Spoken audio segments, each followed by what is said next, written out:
Hello दोस्तों, आपका स्वागत है हमारी कहानियों की दुनिया में। सुबह की पहली किरण खिड़की से झांकते ही वह बहुत चुपचाप उठ जाती है। अभी घर में सब सो रहे होते हैं, लेकिन वह जानती है कि उसके दिन की शुरुआत बाकी सबके सोने से पहले ही हो जाती है। उसने चुपचाप अपने पाँव में पायल नहीं पहनी थी ताकि किसी की नींद न टूटे। बालों को कस कर बांधकर वो रसोई में चली जाती। उसकी दुनिया, उसकी कर्मभूमि, उसका सपना था। चूल्हा जलता है, तवे पे और हवेली रोटी सेकती है।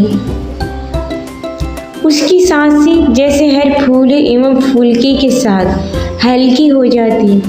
वह बहू जो कभी अपने मायके में रसोई की महक से दूर रहती है, आज उसी रसोई को प्यार से सबसे प्यारा कोना मानती है।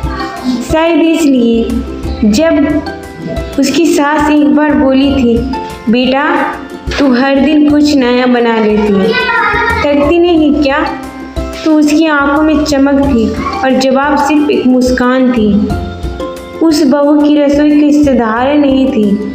वहाँ नमक में ममता घुलती थी, हल्दी में विश्वास और हर तड़के में रिश्तों की मिठास हो जाती थी। उसके हाथों से बना खाना पूरे घर को एक साथ जोड़े रखती थी।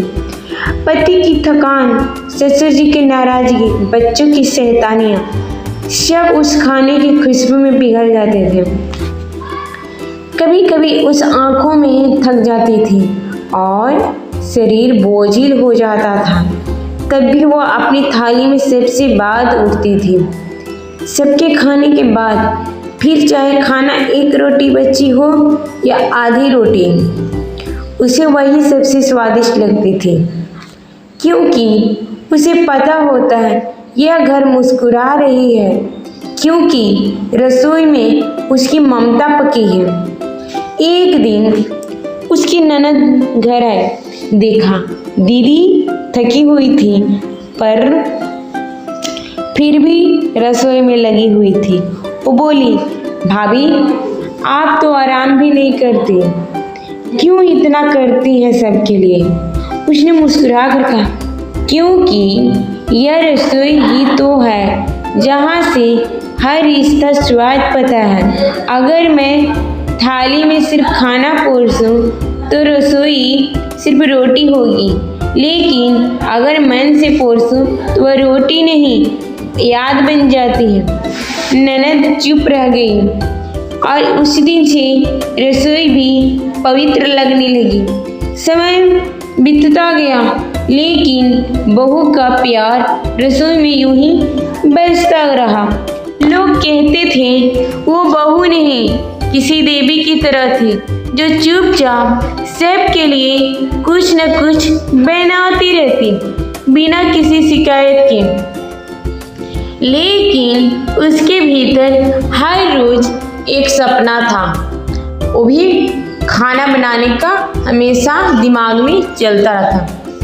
एक ऐसा सपना जिसने वो सिर्फ बहू नहीं थी, बल्कि एक इंसान थी जिसे सहारना भी चाहिए थी, स्नेह भी। और उस दिन जब उसकी सास ने पहली बार सबके सामने कहा, हमारी बहू ही तो है, इस घर की रसोई नहीं रूह है, उसकी आंखों में चुपचाप दो बूंदें गिरी जैसे नमक और चीनी एक साथ हो। उस दिन उसकी रसोई और चमक उठी, क्योंकि खाना वही था पर उसमें अब सिर्फ ममता, सम्मान घुला था। अगर कहानी अच्छी लगी हो तो मेरे चैनल को सब्सक्राइब कीजिएगा, ज़्यादा से ज़्यादा शेयर कीजिएगा और कमेंट कीजिएगा।